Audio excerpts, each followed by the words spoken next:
Hello students, आज की class में आपका स्वागत है। बच्चों, पिछले वीडियो में आपने भारत की केंद्र की सरकार का गठन, उसके सदन कितने सदन होते हैं, उनका गठन किस प्रकार होता है, संसद क्या है, उसके क्या कार्य हैं और राष्ट्रपति कौन होता है, राष्ट्रपति की क्या शक्तियां हैं, उनके क्या कार्य हैं और राष्ट्रपति के निर्वाचन के लिए किन किन योग्यताओं की आवश्यकता होती है, इन सब के बारे में लिखा था, पढ़ा था। आज हम देखते हैं भारत की न्यायपालिका। बच्चों, भारत में न्यायपालिका जो है चार स्तरों पर विभाजित है। 4 स्तरों पर विभाजित है। पहला सर्वोच्च न्यायालय, दूसरा उच्च न्यायालय, जिला न्यायालय या सत्र न्यायालय और उसके बाद ग्रामीण क्षेत्रों में ग्राम पंचायतें। इस प्रकार से ग्रामीण क्षेत्रों में भी पंचायतों के द्वारा न्याय व्यवस्था का विभाजन किया गया है।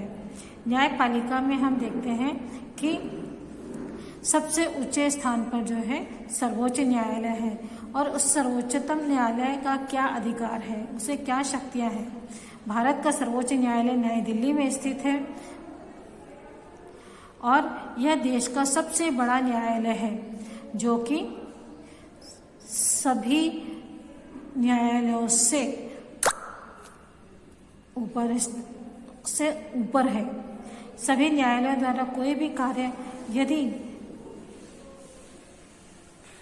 भी कार्य हो जो कि अधीनस्थ न्यायालयों द्वारा पूरे नहीं किए जा सक रहे हैं, उनके देखरेख का अधिकार सर्वोच्च न्यायालय को है। सर्वोच्च न्यायालय की शक्तियां हैं, 3 प्रकार के क्षेत्राधिकार हैं कि सर्वोच्च न्यायालय किस किस प्रकार कार्य करती है। उसके 3 क्षेत्र हैं। पहला है प्रारंभिक क्षेत्राधिकार। इसके अंतर्गत उच्चतम न्यायालय निम्नलिखित मुकदमों की सुनवाई करता है। पहला है ऐसे मुकदमे जो केंद्र और राज्य सरकारों के बीच होते हैं। दूसरा है ऐसे मुकदमे जो 2 या 2 से अधिक राज्यों के बीच में विवादित होते हैं। तीसरा है ऐसे मुकदमे जो किसी नागरिक के मौलिक अधिकारों के हनन की स्थिति में हो।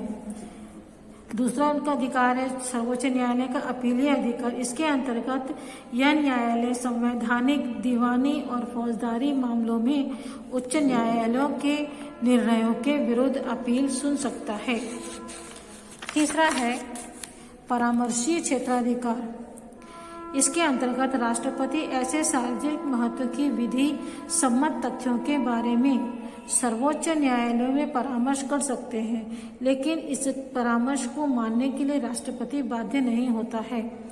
सर्वोच्च न्यायालय नागरिकों के मूल अधिकारों का संरक्षक है। यह संसद द्वारा पारित अधिनियमों का पुनरावलोकन कर सकता है। संविधान के प्रावधानों के विरुद्ध होने पर उन कानूनों को अवैध भी घोषित कर सकता है। अपीलीय परामर्शी क्षेत्राधिकार के अंतर्गत राष्ट्रपति अपने किसी भी सार्वजनिक महत्व के विषय पर सर्वोच्च न्यायालय के न्यायाधीशों से परामर्श ले सकता है और यह आवश्यक नहीं है कि जो परामर्श दिया जाए उसका राष्ट्रपति पालन भी करे। यह राष्ट्रपति के ऊपर है कि वो उसके दिए गए परामर्श अर्थात सलाह को माने या न माने। सर्वोच्च न्यायालय का नागरिक के मौलिक अधिकारों का संरक्षक बनाया गया है। वह संसद के द्वारा किसी भी पारित अधिनियम को यदि वह संवैधानिक नियमों के विरुद्ध होता है तो उसे अवैध घोषित कर सकता है, उसको जांच कर सकता है कि यह वास्तव में सही है या नहीं है। इस सर्वोच्च न्यायालय का सबसे पहला कार्य है किसी भी प्रदेश, राज्य, 2 राज्यों के बीच में किसी प्रकार का झगड़ा है तो उसको सुलझाएगा। यदि किसी भी उद्देश्य से केंद्र और राज्यों के बीच विवाद होता है तो उसको भी सुलझाएगा। उसके बाद यदि आवश्यकता पड़े तो वह अधीनस्थ न्यायालय अर्थात उच्च न्यायालय के या अन्य न्यायालयों से अपील आने पर अधीनस्थ न्यायालयों से किसी भी मुकदमे को मंगा करके वह उसकी पैरवी कर सकता है या उसकी